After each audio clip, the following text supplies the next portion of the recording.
আসসালামু আলাইকুম ওয়া রাহমাতুল্লাহি ওয়া বারাকাতুহু।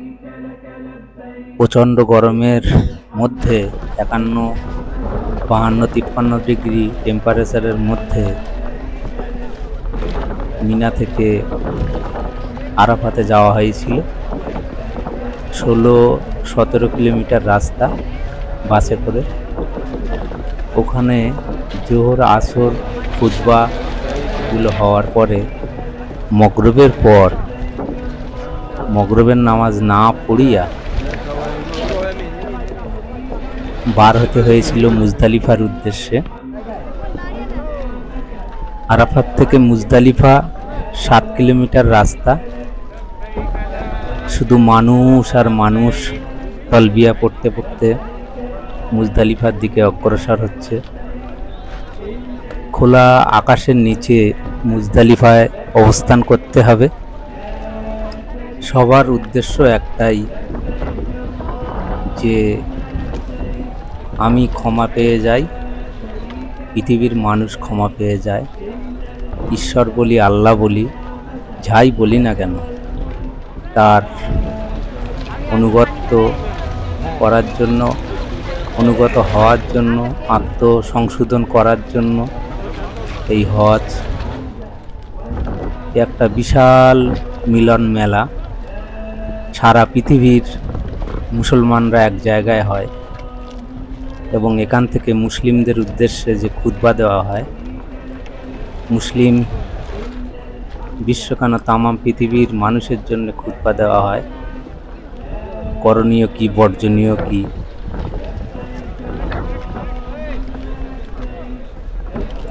এই ৭ কিলোমিটার রাস্তা আসতে সময় লেগেছিল ৭ ঘন্টা। ৭ ঘন্টা পায়ে হেঁটে ভিড়ে ধীরে ধীরে আসার পরে মুজদালিফায় এসে পৌঁছেছিলাম। এটা মুজদালিফায় হাজিরা অবস্থান করছে। এখানে খোলা আকাশের নিচে থাকতে হবে এবং মগরিব এবং এশার নামাজ একসঙ্গে আদায় করতে হবে। অনেকে নামাজ আদায় করছে একা একা, অনেকে জামাতের সঙ্গে করছে। প্রচণ্ড গরম, মানুষের গরম। এখানে কোনো ফ্যানের ব্যবস্থা নেই, পুরো খালি আকাশ।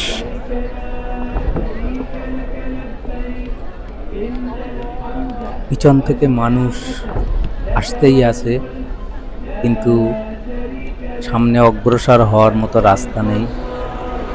এখানে দোয়া, দরুদ, কালাম, জিকিরে সময় কাটানো, ঘুমাতেও পারেন।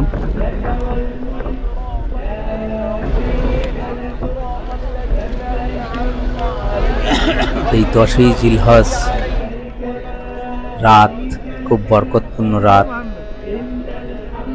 10ই জিলহজ মুজদালিফায় হাজিরা অবস্থান করে। খুবই কষ্টের কাজ। এ যারা প্রত্যক্ষদর্শী তারা ছাড়া কেউ অনুভব করতে পারবে না। পর্দার মধ্যে দেখে মানুষ আর মানুষ,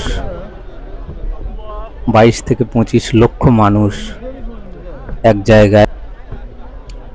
কোনো বিশৃঙ্খলতা নেই মুজদালিফায়, কোনো পুলিশ নেই। কোনো পুলিশের পোশাক পরে কেউ আছে আপনি দেখতে পাবেন না সকাল না হওয়া পর্যন্ত। অনেক জায়গায় হাজিরা এভাবে ঘুমিয়ে থাকে, বিশ্রাম নেয়। প্রচুর ক্লান্ত শরীর। মুজদালিফা থেকে 72 পিস পাথর কুড়িয়ে নিয়ে ফজরের নামাজ পড়ে আবার রওনা হতে হয় মিনার উদ্দেশ্যে।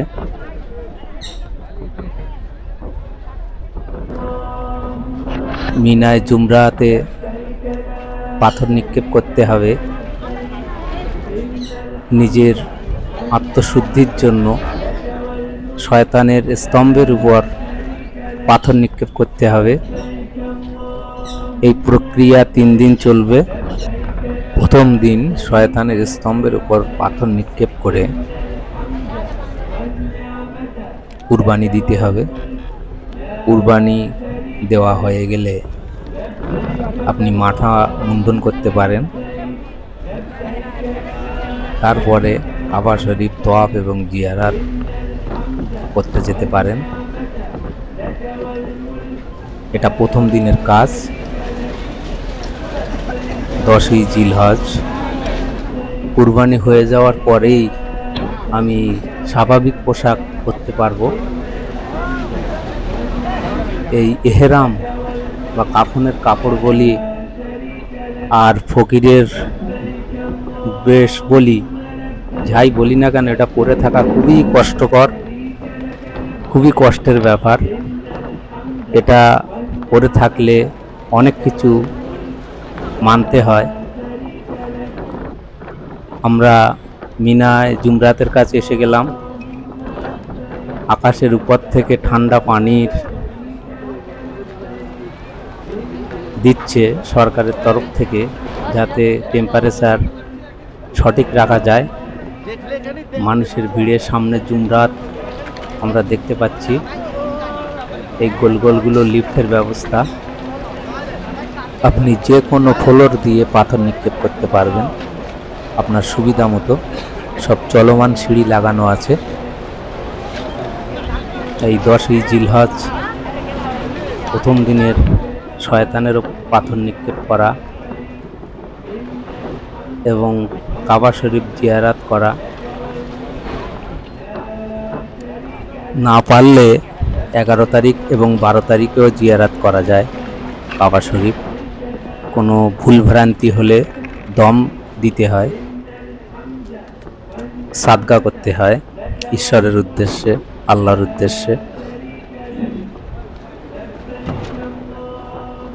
লক্ষ লক্ষ মানুষ বিভিন্ন রাস্তা দিয়ে ঢুকছে। জুমরাতের এই কনস্ট্রাকশন বিল্ডিংয়ের নিচে উপরে ফ্লাইওভার দিয়েও মানুষ যাচ্ছে, দেখা যাচ্ছে হালকা হালকা মাথা। মানুষ আর মানুষ যেতেই থাকছে। এটা সন্ধ্যার আগেই করতে হয় পাথর নিক্ষেপ, কিন্তু অনেকে পারে না, পথ ভুলে যায়, হারিয়ে যায়। আমরা জুমরাতের বিল্ডিংয়ের তলায় ঢুকে পড়লাম। এখানে একটু শীতল, এসি চলছে, বাতানুকূল যন্ত্র এবং বড় বড় পাখা লাগানো আছে। এখানে একটু আরামদায়ক, কিন্তু প্রচণ্ড আওয়াজ।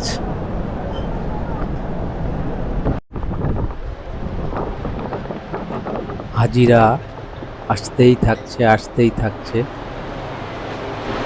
এবং আসতেই থাকবে।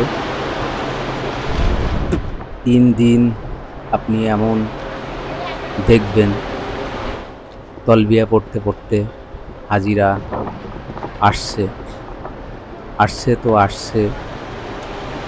তো আসছে। মানুষ আর ফুরাচ্ছে না। উদ্দেশ্য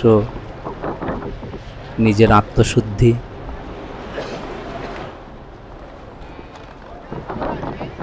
নিজের আত্মশুদ্ধি মাধ্যমে নিজেকে প্রতিষ্ঠিত করা। খুবই ভাগ্যবান মানুষেরা হজের এই অনুষ্ঠানে অংশগ্রহণ করতে পারে। খুবই ভাগ্যবান।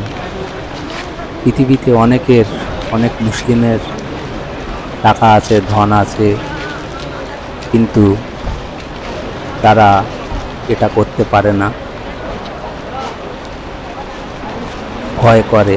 তাদের কপালে এটা নেই, থাকে না, তারা এর জন্য প্রচেষ্টা করে না। তবে যাদের পয়সা কড়ি আছে তাদের জন্য তাদের হজে যাওয়া উচিত। আর যদি অবৈধ সম্পদ নিয়ে কেউ কোনো ভালো কাজ করুক, সে হজ হোক, জাকাত হোক, দান হোক, সাদকা হোক, সেটা তার কোনোই কাজে আসবে না, বিফল মাত্র, লোক দেখানো ছাড়া কিছুই নয়।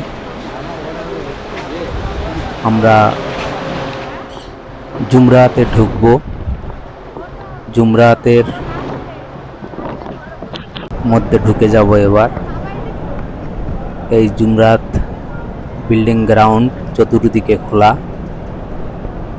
ঠান্ডা বাতাস আছে এখানে। আপনি সিধা যাবেন, ব্যাকে ফিরতে পারবেন না, পুলিশ আপনাকে বাধা দেবে। এই হচ্ছে প্রথম শয়তান, আমার ডান দিকের স্তম্ভ। এই স্তম্ভ হচ্ছে প্রথম শয়তান। এইভাবে 3টে স্তম্ভ আছে এবং এই রাস্তা সিধা মসজিদুল হারামে চলে গেছে, কাবা বাইতুল্লাহ। কাবা বাইতুল্লাহ তওয়াফে জিয়ারাত করার মাধ্যমে এবং সাই করার মাধ্যমে এই প্রক্রিয়া শেষ হয়। আরাফাত থেকে 22 কিমি রাস্তা মসজিদুল হারাম, কিন্তু প্রচণ্ড কষ্টের কাজ।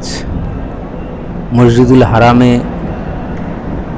পা গলানোর মতো জায়গা নেই, সেখানে শুধু হাজি আর হাজি তওয়াফ করছে, হাজি আর হাজি।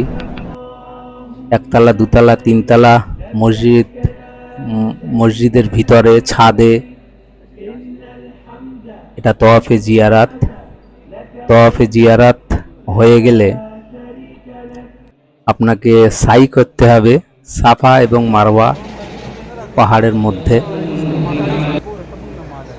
এটা সাফা পাহাড়। সাফা পাহাড় থেকে আরম্ভ হয়, এখানে হাজিরা সাই করছে। এটা মারওয়া পাহাড়। এইভাবে 7 বার চক্র দিতে হয়, দেওয়ার পরেই হজের পরিসমাপ্তি ঘটে। মসজিদুল হারামে তওয়াফ করতে পারে ঘন্টায় 1.5 লক্ষ হাজি। এখন হাজিরা আবার মিনার তাঁবুর দিকে ফিরে যাচ্ছে।